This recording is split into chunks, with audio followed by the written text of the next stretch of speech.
বুকে নেব না, আদর করবো না।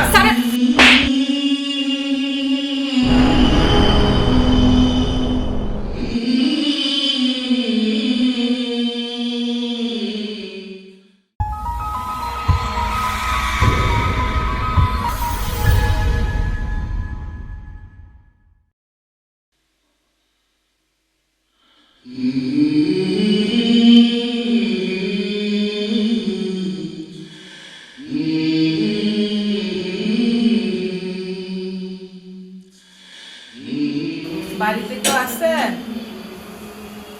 ও মা, আমার কটা ভিক্ষা দাও মা। কেউ আছেন? মা তুই তুই এতদিন কই আছিলি মা? তোরে আমি কত খুঁজছি। ছাড়েন আমারে। কি করতেছেন আপনি এসব? আপনি আমার শরীরে কেন টাচ করতেছেন? দেখেন আমি আপনাকে চিনি না, আপনি যান এখান থেকে। ও মা, এটা তুই কি কইতেছিস? তুই এই যে 4 বছর আগে ভার্সিটিতে যাওয়ার নাম করে যাইছস, আর বাড়িতে ফিরে যাস নাই। আমি তোরে কত খুঁজছি, কোথাও পাই নাই মা। তুই এতদিন কই আসলি? তুই আমারে ভুললে কেমনে থাকলি ক? আজকে তোর কারণে আমি এই যে ভিক্ষা করতেছি, রাস্তায় রাস্তায় ঘুরতেছি, খালি তোরে খোঁজার লেগা। এই শুনেন, একদম উল্টাপাল্টা কথা বলবেন না। আপনার মাথায় মনে হয় সমস্যা আছে।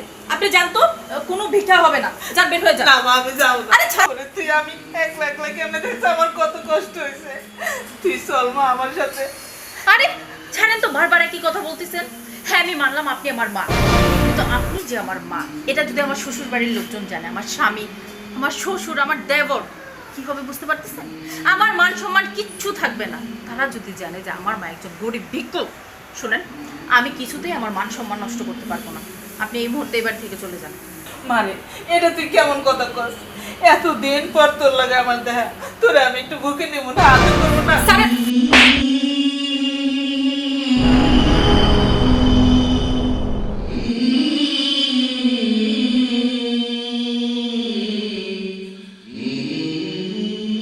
কি হয় সোনিয়া? আর উনি কে? আরে উনি একজন ভিক্ষুক। কি যেন উল্টাপাল্টা কথা বলতেছিল। ওনাকে আমি চাল দিয়েছি, তারপর বলতেছি যে এতগুলো টাকা দিতে হবে, 500 টাকা দিতে হবে। দিচ্ছি না বলে উনি আমার গায়ে পর্যন্ত হাত তুলতেছে, টাচ করতেছে। তার মানে আপনার উদ্দেশ্য খারাপ, হ্যাঁ? এসব ভিক্ষাবৃত্তির পাশাপাশি আপনি মানুষের বাড়িতে চুরি চেষ্টা করে বেড়ান। আপনি ভালো ভালো এখান থেকে যাবেন আর পুলিশ ডাকবো, হ্যাঁ? যান এখান থেকে। দাঁড়ান ভাইয়া।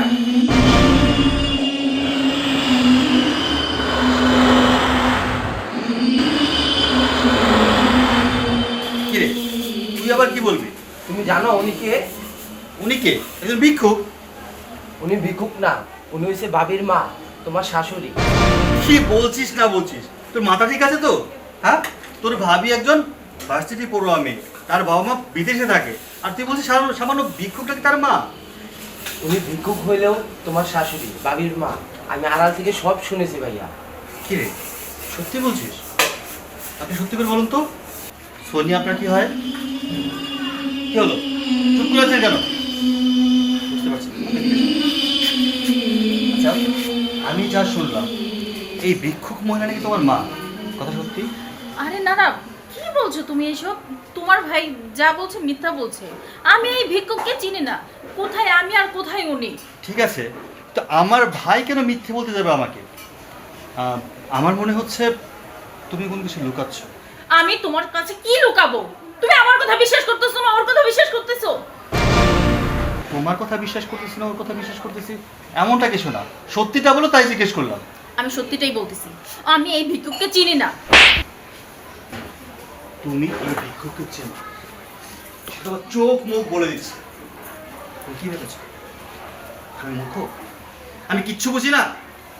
তুমি ভালো করেই জানো আমি মানুষ চড়িয়ে খাই, আর তোমার চোখ কি বলতেছে, মুখ কি বলতেছে, আর মন থেকে কোন কথাটা আসতেছে সেটা আমি ভালোভাবে বুঝতে পেরেছি। নিজের মাকে অস্বীকার করতে লজ্জা লাগলো না তোমার? এই, হোক মা ভিখারি, হোক মা গরিব, তাতে কি হয়েছে? মা তো মাই। ছি ছি ছি, তুমি আজকে একটু ভালো থাকার জন্য, ভালো কিছু পড়ার জন্য, টাকা পয়সার জন্য নিজের গর্ভধারিণী মাকে অস্বীকার করতে পারছো, আর দুদিন পর আমার যদি কিছু হয় তুমি যে আমাকে ছেড়ে চলে যাবে না তার তো কোনো গ্যারান্টি নেই। শোনো সোনিয়া, অনেক ছাড় দিয়েছে, আমি চাই না তুমি আর আমার সংসারে থাকো। So I say get out. Surya তুমি আউট। বাবা তুমি এটা কি করতেছো আমার জন্য? আমার মায়ের সংসার ভাঙো না বাবা, তুমি আমার মায়ের তাড়াই দিও না বাবা। আপনি তোমার দুইটা হাতে ধরি, তোমার পায়ে পড়ে বাবা, আমার মায়ের তাড়াই দিও না। আপনি কাকে নিয়ে বলছেন? যে মেয়ে কিনা আপনাকে স্বীকারই করে না, এই মেয়েকে নিয়ে আমি সংসার করতে পারবো না মা। আপনি আমাকে ক্ষমা করে দেবেন। যাও যাও, বেড়ে যাও। বাবা তুমি আমার মায়ের মাফ করে দাও, তুমি ওরা মাইনা নাও বাবা। আমার মাই আমার স্বীকার না করুক কোনো সমস্যা নাই, আমি গ্রামে চলে যাবো বাজার। মা একটা কথা বলে কি, তোকে ভালোবেসে বিয়ে করেছি, এত সহজে তোকে ত্যাগ করা যায়? আমি শুধু ওকে সুযোগ দিয়েছি, ও যেন ওর ভুলগুলো বুঝতে পেরে আবার ফিরে আসে। আমরা সবাই একসাথে থাকবো, আপনি আমাদের সাথে থাকবেন। কেমন হয়েছে দেখবেন? ও খুব শীঘ্রই নিজের ভুল বুঝতে পেরে আমাদের কাছে আবার ফিরে আসবে। চলুন ভিতরে চলুন, আসেন।